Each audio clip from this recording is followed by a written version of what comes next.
नमस्कार, the angle में आपका स्वागत है। मैं हूं आपके साथ सदफ। आइए नजर डालते हैं इस वक्त की हेडलाइंस पर। लोकसभा चुनाव 2019 की लड़ाई हुई दिलचस्प। कांग्रेस अध्यक्ष राहुल गांधी अमेठी के साथ साथ केरल के वायनाड से भी लड़ेंगे लोकसभा चुनाव। बिहार के छपरा में बड़ा रेल हादसा, ताप्ती गंगा एक्सप्रेस की 13 बोगियां पटरी से उतरी, 4 घायल। कांग्रेस सरकार के 100 दिन होने पर भाजपा ने जारी किया जन आरोप पत्र। मुख्यमंत्री अशोक गहलोत ने भी केंद्र सरकार और बीजेपी को जमकर घेरा। और जलदाय विभाग 10% तक महंगा करेगा पानी। 1 अप्रैल से पानी उपभोग और सीवर चार्ज में बढ़ोतरी की आड़ में वसूला जाएगा मीटर सर्विस चार्ज। कांग्रेस अध्यक्ष राहुल गांधी अमेठी के साथ ही केरल की वायनाड सीट से भी चुनाव लड़ेंगे। कांग्रेस के सीनियर नेता ए.के. एंटनी ने प्रेस कॉन्फ्रेंस कर इसका ऐलान किया। एंटनी ने कहा कि पिछले कुछ समय से मांग उठ रही थी कि राहुल गांधी को दक्षिण भारत की एक और सीट से चुनाव लड़ना चाहिए। उन्होंने कहा, कर्नाटक, तमिलनाडु और केरल से लगातार इस तरह की मांग उठ रही थी, इसलिए फैसला लिया कि राहुल गांधी केरल की वायनाड सीट से भी चुनाव लड़ेंगे। एंटनी ने कहा कि राहुल गांधी से सीनियर नेताओं ने मुलाकात की और बताया कि राज्य के लोगों की तरफ से आ रही मांग को ठुकराना उचित नहीं है। एंटनी ने कहा कि केरल की वायनाड सीट सांस्कृतिक और भौगोलिक रूप से काफी महत्वपूर्ण है। ये सीट केरल, तमिलनाडु और तमिलनाडु को जोड़ती है। ऐसे में राहुल गांधी यदि वायनाड सीट से लड़ते हैं तो यह दक्षिण भारत का प्रतिनिधित्व होगा। इस दौरान पार्टी के नेता रणदीप सुरजेवाला ने कहा कि राहुल गांधी कई बार ये बात कह चुके हैं कि अमेठी हमेशा उनकी कर्म भूमि रहेगी। राहुल गांधी के लिए अमेठी महज एक निर्वाचन क्षेत्र नहीं, बल्कि ये उनके लिए परिवार की तरह है। There was deliberations here also. After that, all of us requested Rahul ji that ignoring the unanimous request from southern states is not correct. So Rahul ji must accept their demand. Finally, he has given his consent, and that now I am very happy to inform you that Rahul Gandhi will contest from Wayanad parliamentary constituency from Kerala. While selecting Wayanad, there are many considerations. One of the major considerations was, since the request was mainly from Karnataka, Kerala and Tamil Nadu, Wayanad will suit this more than any other seat, because Wayanad, even though it is in Kerala, is a tri-junction. Wayanad parliament seat is a tri-junction. On the one side, Tamil Nadu. Nearest border constituency is Nilgiris and other areas. आज एक सुखद दिन है, इसलिए कि राहुल जी ने अनेकों बार कहा है और कि अमेठी उनकी कर्म भूमि है। अमेठी के लोगों का प्यार और स्नेह राहुल गांधी जी के लिए बेजोड़ है। अमेठी से उनका रिश्ता केवल एक निर्वाचित प्रतिनिधि का नहीं, परिवार के एक सदस्य का है। और इसीलिए उन्होंने सदैव कहा कि वो अमेठी को कभी छोड़ नहीं सकते। मौजूदा मोदी सरकार और भारतीय जनता पार्टी के द्वारा दक्षिण भारत के तीनों प्रांतों से इसलिए मांग आई कि उत्तर और दक्षिण भारत का एक सूत्र है, वो हमेशा एक दूसरे से जुड़े रहे। इसलिए 3 प्रांतों ने, केरल, कर्नाटक और तमिलनाडु से ये बार बार मांग आई कि श्री राहुल गांधी दूसरी सीट से लड़ें। तो अब अमेठी के साथ साथ राहुल गांधी जी ने यह फैसला किया, जैसा श्री ए.के. एंटनी जी ने आपको बताया, कि राहुल गांधी जी वायनाड सीट से भी लड़ेंगे। दिल्ली में कांग्रेस और आम आदमी पार्टी के बीच गठबंधन पर अभी भी सस्पेंस जारी है। इस बीच दिल्ली प्रदेश कांग्रेस अध्यक्ष शीला दीक्षित ने रविवार को साफ किया कि आज शाम तक या फिर कल इस मामले पर तस्वीर बिल्कुल साफ हो जाएगी। शीला ने कहा कि इस बारे में आधिकारिक बयान जारी किया जाएगा। बता दें कि पिछले काफी समय से आप और कांग्रेस में गठबंधन के कयास लग रहे हैं। हालांकि दोनों पार्टियों ने अभी तक इस बारे में कोई आधिकारिक घोषणा नहीं की है। शनिवार को देर रात राज्य कांग्रेस कमेटी की बैठक पार्टी हाईकमान से हुई थी। बिहार के छपरा में बड़ा रेल हादसा हो गया। यहां ताप्ती गंगा एक्सप्रेस ट्रेन के 10 डिब्बे छपरा के गौतम स्थान पर पटरी से उतर गए। जानकारी के अनुसार घटना में 4 यात्री घायल हो गए हैं, जबकि एक की हालत गंभीर है। ये ट्रेन छपरा से सूरत जा रही थी। रेलवे के कर्मचारी घटनास्थल पर पहुंच गए हैं और उन्होंने राहत एवं बचाव का कार्य शुरू कर दिया है। घटना के कारण फिलहाल रेल परिचालन बाधित है। स्थानीय मीडिया रिपोर्ट्स के मुताबिक छपरा में गौतम स्थान के पास ये ट्रेन हादसा हुआ। बताया जा रहा है कि ये ट्रेन सुबह 8 बजे छपरा से सूरत के लिए चली थी। गौतम स्थान के पास ट्रेन की 13 बोगियां पटरी से उतर गईं। इस हादसे में फिलहाल 4 लोग घायल बताए जा रहे हैं। मुख्यमंत्री अशोक गहलोत का कहना है कि लोकतंत्र में घृणा, नफरत और हिंसा का कोई स्थान नहीं है। प्रदेश में राजस्थान रत्न सम्मान सरकार दोबारा से शुरू कराएगी। गहलोत शनिवार को काव्या इंटरनेशनल एवं स्वच्छ नगर संस्था जयपुर के तत्वाधान में बिरला ऑडिटोरियम में आयोजित राजस्थान दिवस 2019 के कार्यक्रम में मुख्य अतिथि के रूप में संबोधित कर रहे थे। उन्होंने इस योजना के लिए काव्या इंटरनेशनल एवं स्वच्छ नगर संस्था से जुड़े राजीव अरोड़ा सहित अन्य पदाधिकारियों, सदस्यों एवं सभी को रचनात्मक सेवाओं को जारी रखने के लिए कहा। प्रदेश में 6 लोकसभा सीटों पर प्रत्याशी घोषित करने का इंतजार और टिकटों की मारामारी पर सीएम अशोक गहलोत का कहना है कि राजनीतिक दल महिलाओं व युवाओं सभी को टिकट देने पर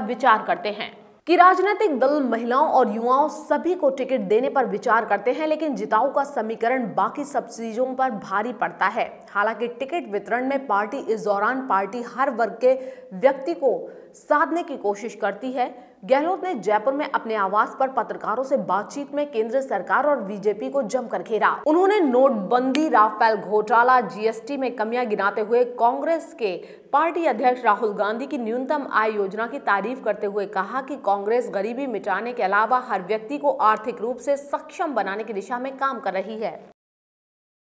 ये वो पार्लियामेंट चुनाव से पहले 14 में तब से मैं देख रहा हूँ परिवारवाद, वंशवाद की बातें बोलते थे। आज तक वही बोलते आ रहे हैं। इस देश में डेमोक्रेसी है। आज तक वोट जो है गुप्त मतदान से हुए हैं। अगर वो डेमोक्रेसी नहीं होती तो मैं सब बातें मानता जो मोदी जी बोलते हैं, भाई हाँ ये बोलते हैं कुछ में दम होगा। वोट जब सीक्रेट होता है तब भी अगर कोई जीत के आते हैं तो उनको तकलीफ क्यों होती है? अगर कांग्रेस राहुल गांधी के नाम पे एकजुट रहती है देश के अंदर, या सोनिया गांधी ने एकजुट रखा, विश्वास हर कांग्रेस ने उनके ऊपर भाई सबको साथ न्याय करेंगे, सब जाति, धर्म, भाषा बोलने वालों को साथ लेके चलेंगे, तो उसमें बीजेपी वालों के पेट में दर्द क्यों होता है? ये हमारी पार्टी का मामला है। वो कौन होते कहने वाले? तो ये मोदी जी जो बोलते हैं पर उनका जनता में असर नहीं पड़ रहा है। और मेरा मानना है कि धीरे धीरे जो नई पीढ़ी है वो भी समझ जाएगी कि सच्चाई किसके साथ में है। प्रदेश की 25 लोकसभा सीटों में से 19 पर भाजपा और कांग्रेस ने प्रत्याशियों के नाम घोषित कर दिए हैं। 6 सीटों पर नाम आना भी बाकी हैं। इनमें से 5 सीटें ऐसी हैं जहां या तो भाजपा का ही प्रत्याशी प्रचार कर पा रहा है या कांग्रेस का। ये स्थिति इसलिए बनी है क्योंकि कांग्रेस नागौर, भरतपुर, धौलपुर, करौली, बाड़मेर, जैसलमेर, दौसा में प्रत्याशी उतार चुकी है और वे प्रचार में जुट गए हैं। लेकिन भाजपा के इन सीटों पर प्रत्याशी घोषित होने बाकी हैं। ऐसी ही स्थिति कांग्रेस में है। भाजपा जयपुर ग्रामीण, भीलवाड़ा, बारां, झालावाड़, अजमेर व गंगानगर में अपने प्रत्याशी उतार चुकी है। इन प्रत्याशियों ने प्रचार शुरू कर दिया है, लेकिन कांग्रेस के इन सीटों पर प्रत्याशी तय नहीं है। सिर्फ राजसमंद सीट ही ऐसी है जहां ना तो भाजपा का प्रत्याशी तय हुआ है ना कांग्रेस का। बता दें कि दोनों दलों की ओर से 19 सीटों पर प्रत्याशी घोषित किए जाने के बाद 14 सीटों पर कांग्रेस भाजपा के प्रत्याशियों की आमने सामने की तस्वीर साफ हो गई है। लोकसभा चुनाव को लेकर कांग्रेस और भाजपा के बीच आरोप प्रत्यारोप तेज होते जा रहे हैं। कांग्रेस के प्रदेश में 100 दिन पूरे होने पर भाजपा ने जन आरोप पत्र जारी किया है, जिसमें सरकार के चुनावी वादों को लेकर सवाल खड़े किए गए हैं। इनमें किसान कर्ज माफी, प्रधानमंत्री किसान सम्मान योजना, बेरोजगारी भत्ता, गरीब सवर्ण आरक्षण को लेकर जनता से धोखाधड़ी करने के आरोप लगाए। उपनेता राजेंद्र राठौड़, अरुण चतुर्वेदी और विधायक सतीश पूनिया ने आरोप पत्र जारी किया। राठौड़ ने बताया, सभी 25 लोकसभा क्षेत्रों व इनमें आने वाले मंडलों में बैठक कर सरकार के खिलाफ ये चार्जशीट जारी की जाएगी। भाजपा ने आरोप लगाया कि प्रदेश की सरकार सिर्फ दिल्ली के भरोसे चल रही है। प्रदेश के मुख्यमंत्री और उप मुख्यमंत्री के 100 दिन में से 38 दिन तो दिल्ली दरबार में ही गुजर गए। इस सरकार ने वादों के विपरीत काम किया, इसलिए कहा जा सकता है कि कांग्रेस की सरकार 100 दिन में 2.5 कोस भी नहीं चली। लोकसभा चुनाव में बड़े नेताओं की सभाओं को लेकर प्रदेश भाजपा में प्रत्याशियों के समर्थन में प्रचार के लिए पीएम मोदी, राजनाथ सिंह, योगी आदित्यनाथ और वसुंधरा राजे की डिमांड की गई है। अब तक करीब 400 जगह सभाओं के प्रस्ताव भाजपा कार्यालय को मिले हैं। इन प्रस्तावों को फाइनल करने के लिए 1 अप्रैल को प्रदेश भाजपा कार्यालय में जिला पदाधिकारियों की मीटिंग बुलाई गई है। इस बैठक के बाद प्रस्ताव फाइनल कर केंद्रीय भाजपा को भेज दिए जाएंगे। मुख्यमंत्री वसुंधरा राजे के लिए हर लोकसभा क्षेत्र में 2 चुनावी सभाओं का कार्यक्रम तैयार किया गया है। इसके अलावा पार्टी के दूसरे पदाधिकारी और अन्य राज्यों के मुख्यमंत्री भी चुनाव प्रचार करेंगे। लोकसभा चुनाव की ट्रेनिंग में नहीं पहुंचने पर जयपुर जिला निर्वाचन अधिकारी जगरूप सिंह ने 2 दिन में 20 कर्मचारियों को निलंबित कर दिया। शुक्रवार को 15 और गुरुवार को 5 कर्मचारियों को निलंबित कर दिया। यादव ने बताया कि चुनाव जैसे राष्ट्रीय महत्व के कार्य में लापरवाही बरतने पर लोक प्रतिनिधित्व अधिनियम 1951 में प्रदत्त शक्तियों का उपयोग करते हुए सीसीए नियमों के तहत इन कार्मिकों को तत्काल प्रभाव से निलंबित किया है। निलंबन काल के दौरान इनका मुख्यालय कार्मिक प्रकोष्ठ कलेक्ट्रेट जयपुर रहेगा। निलंबित किए अधिकतर कर्मचारी पोलिंग अधिकारी प्रथम हैं। लोकसभा चुनाव के लिए चुनाव आयोग द्वारा कॉलेज अधिग्रहित करने के कारण राजस्थान यूनिवर्सिटी ने परीक्षा केंद्रों को बदलने की कार्रवाई शुरू कर दी है। भवानी निकेतन से मतपेटियों की रवानगी और कॉमर्स व राजस्थान कॉलेज में मतगणना के कार्य के चलते यूनिवर्सिटी का परीक्षा कार्य प्रभावित होगा। अप्रैल मई में स्नातक स्नातकोत्तर की 50 से ज्यादा परीक्षाएं हैं और ये कॉलेज बड़े सेंटर हैं। यूनिवर्सिटी ने परीक्षा केंद्र बदलते हुए श्री भवानी निकेतन महिला महाविद्यालय के छात्र छात्राओं को खंडेलवाल वैश्य गर्ल्स कॉलेज फॉर टेक्नोलॉजी और बॉयज कॉलेज के सेंटर बदलकर अलंकार महिला महाविद्यालय किया है। 1 अप्रैल से होने वाली आगामी सभी परीक्षाएं परिवर्तित केंद्रों पर होंगी।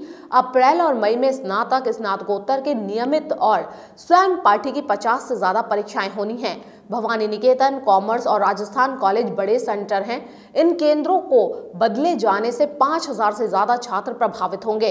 यूनिवर्सिटी ने कॉलेज को परीक्षार्थियों से जुड़े roll number list, sitting plan, attendance sheet बदले गए सेंटर पर भेजने के लिए कहा है।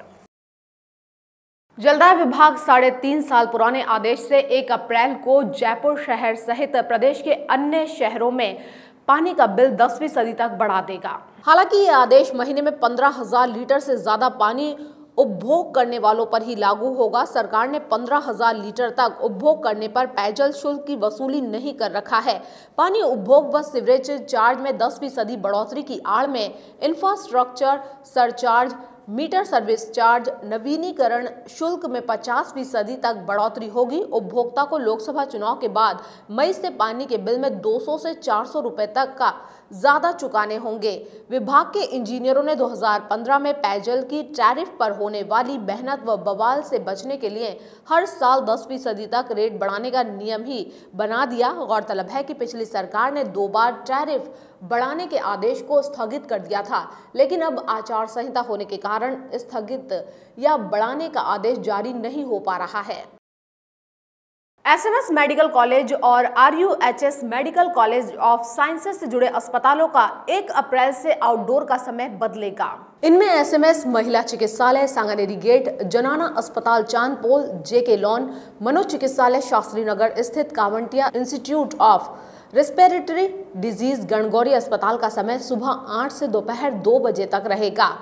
आरयूएचएस मेडिकल कॉलेज से जुड़ा जयपुरिया अस्पताल है, जबकि रविवार व अवकाश के दिन का समय सुबह से 11 बजे तक का रहेगा। ये आदेश 30 सितंबर तक लागू रहेगा। वर्तमान में ओपीडी का समय सुबह 9 से दोपहर 3 बजे तक है। शहरी प्राथमिक स्वास्थ्य केंद्रों के लैब टेक्नीशियन, अकाउंटेंट कम डाटा एंट्री ऑपरेटर का ग्रीष्मकालीन समय में बदलाव किया गया है।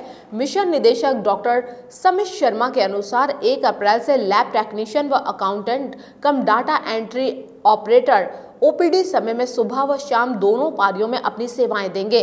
फील्ड विजिट करने वालों को उस स्थान पर गतिविधि के फोटो में लोकेशन व्हाट्सएप पर भेजना पड़ेगा।